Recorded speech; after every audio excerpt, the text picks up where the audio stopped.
পৃথিবীর সবচেয়ে ধনী শক্তিশালী রাষ্ট্রগুলা যারা পৃথিবীর ইকোনমিকে কন্ট্রোল করে সেই 20টা দেশের যে সম্মেলন সেইখানে এবার গেস্ট কান্ট্রি হিসেবে ডাকা হয়েছে বাংলাদেশকে।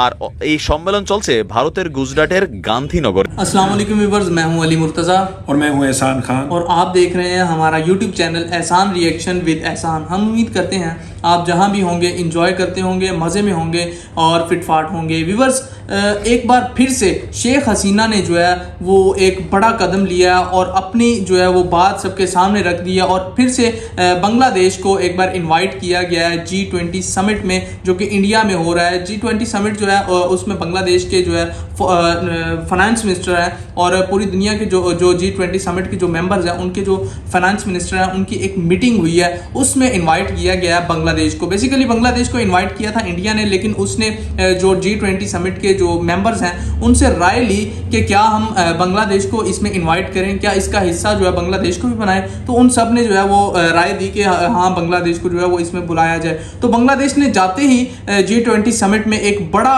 जो है वो स्टेप ले लिया है। बांग्लादेश ने जो है डेवलपिंग कंट्रीज जो हैं उनके ऊपर आवाज़ उठाई है और ये जो यूक्रेन रशिया युद्ध जो चल रहा है, ये जो वार चल रही है, इससे जो इकोनॉमिक क्राइसिस चल रहे हैं पूरी दुनिया में, इससे affect Europe, north east, west, south, सभी जो भी एरियाज हैं, सभी कंट्रीज जो हैं वो इससे अफेक्ट हो रहे हैं। चाहे वो कोई यूरोपियन कंट्री है, चाहे कोई और कंट्री है, सभी इफेक्ट हो रहे हैं। तो देखिए बांग्लादेश ने कहा है कि अब इसके ऊपर हमें सोचना होगा कि ये जो क्राइसिस हैं ये कैसे ख़त्म किए जाएं। तो इसके ऊपर बांग्लादेशी मीडिया ये भी कह रहा है कि बांग्लादेश को चाहिए कि लीस्ट जो डेवलपिंग कंट्रीज़ हैं उनके ऊपर बात की जाए, क्योंकि डेवलपिंग कंट्रीज़ के ऊपर और कोई बात करने वाला नहीं है, क्योंकि सभी डेवलप्ड कंट्रीज़ हैं। ज़्यादातर जो है इंडिया को देख लें, इंडिया डेवलपिंग कंट्रीज़ में है, या नेपाल, भूटान शायद ये भी इसमें शामिल हैं या नहीं। असल में ना लीस्ट डेवलपिंग जो कंट्री है जी, उनका ये लीडर भी है बांग्लादेश, LDC। हाँ, तो फिर जाहिर बात है लीडर ही बात करता है ना। बिल्कुल ऐसा ही। उन्होंने बात तो ठीक की है कि देखें क्लाइमेट चेंज के ऊपर क्राइसिस क्रिएट कौन करता है, ये डेवलप्ड कंट्री करती है, यानी इसमें रशिया करता है, यूक्रेन करता है, अमेरिका खुद करता है, यूनाइटेड किंगडम करता है। यानी ये बड़े बड़े देश हैं जो डेवलप्ड कंट्रीज हैं, ये खुद क्लाइमेट चेंज, आपको पता है इसका जो क्राइसिस होते हैं ये पोल्यूशन है, और फिर उसके बाद आप देखें कि ये ग्लोबल वार्मिंग है, ये कौन पैदा करता है, यही कंट्रीज डेवलप्ड कंट्रीज हैं, क्योंकि ये समझते हैं शायद हमें कोई कहने वाला है नहीं, हम जो दिल में आएगा वही करेंगे।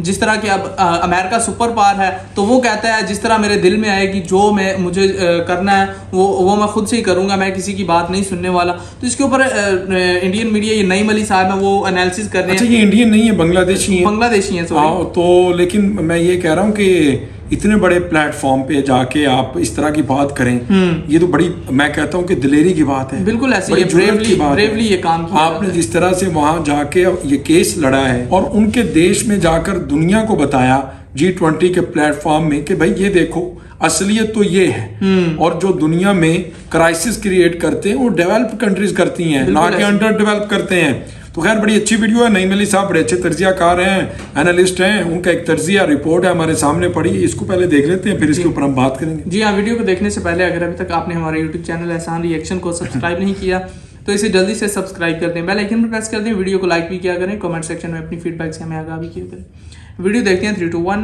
And Q. আসসালামু আলাইকুম, আমি নাইম দক্ষিণ কোরিয়া থেকে। আজকের এই ভিডিওটা অনেকটা টম এন্ড জেরি টাইপের গল্প। ছোটবেলা থেকে যারা কার্টুনের টম এন্ড জেরি দেখেছেন, যে মানে টম বিশাল শরীর টরীর, জেরি ছোটখাটো, তো জেরি তার বুদ্ধিমত্তা দিয়ে টমকে সাইজ করে, আবার টমও গায়ের শক্তি দিয়া জেরিকে সাইজ করে, দিন শেষে আবার দুজন কিন্তু একটা জায়গাতেই মিলে যায়।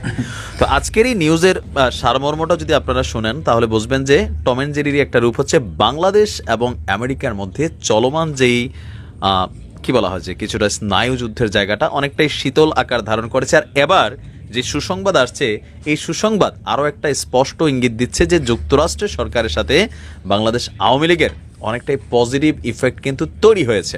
বলে ভাই কিভাবে, এবার আসেন।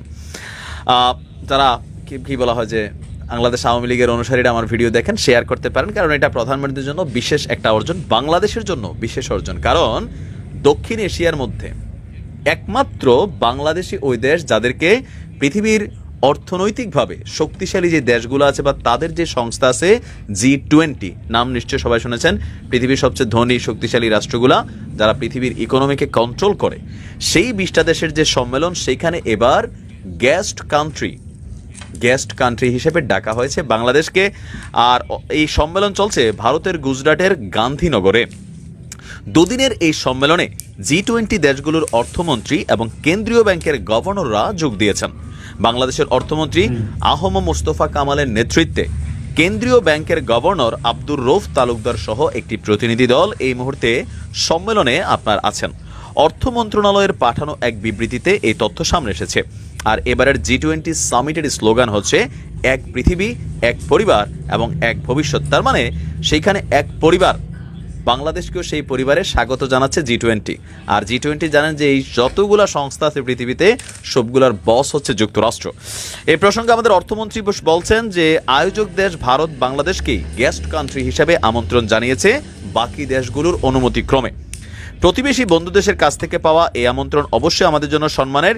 G20 প্রক্রিয়ায় অংশ নেওয়া বাংলাদেশের জন্য বৈশ্বিক সিদ্ধান্ত গ্রহণ প্রক্রিয়ার অংশ হওয়ার এক অনন্য সুযোগ। বলা হচ্ছে যে বিশ্বব্যাপী যে অর্থনৈতিক সংকট তৈরি হয়েছে, এই বিষয়ে বাংলাদেশকে অধিকতর সচেতন হতে হবে।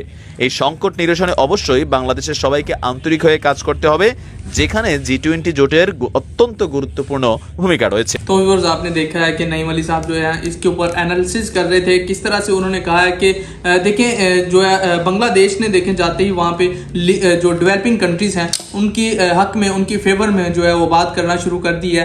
तो उन्हें उनसे रिक्वेस्ट भी की जा रही है नईम अली साहब के द्वारा कि आप जो डेवलपिंग कंट्रीज़ हैं उनकी आवाज़ उठाएं, कोई और नहीं उठाने वाला, वहाँ पे आवाज़ आप ही उठाएं। देखो, जो शख्स जिस क्राइसिस से गुजरा होता है, जिस मुश्किल वक्त से गुजरा होता है, उसे ही उसकी कदर पता होती है, ना कि जो अच्छे हालात से गुजरे हैं उन्हें नहीं पता होता कि बुरे हालात में किस तरह सर्वाइव किया जाता है। जो डेवलपिंग कंट्रीज़ हैं उनका दुख दर्द जो है वो बांग्लादेश बखूबी जानता है, उनको बिल्कुल दिल से समझता है और उनकी इसीलिए फेवर करता है। और देखें, बात की गई है कि इसके अंदर किस तरह से अगर जो है रशिया और यूक्रेन वार चल रहा है, इसके ऊपर भी बात की गई है कि इसे जो है वो रोका जाए, ताकि जो है क्लाइमेट जो चेंज है उसके ऊपर काम किया जाए। देखें वहाँ पे एनवायरनमेंट कितना खराब हो रहा है। असल में ना, जो बांग्लादेश के फाइनेंस मिनिस्टर ने वहां पर जाके शिरकत की और शिरकत करके दुनिया को शटअप कॉल दी। जी हाँ, बिल्कुल ऐसा ही। मिरर में उनका फेस दिखाया है और कहा है कि ये देखो आपकी औकात ये है।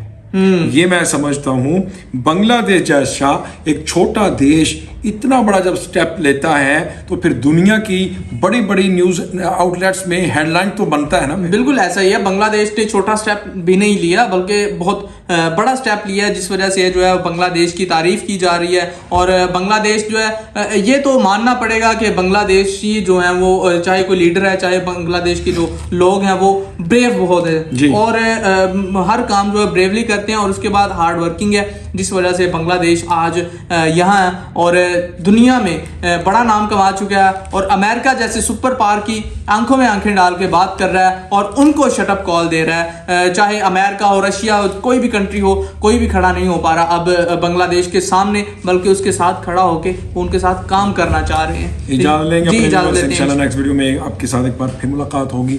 तब तक के लिए अल्लाह हाफिज।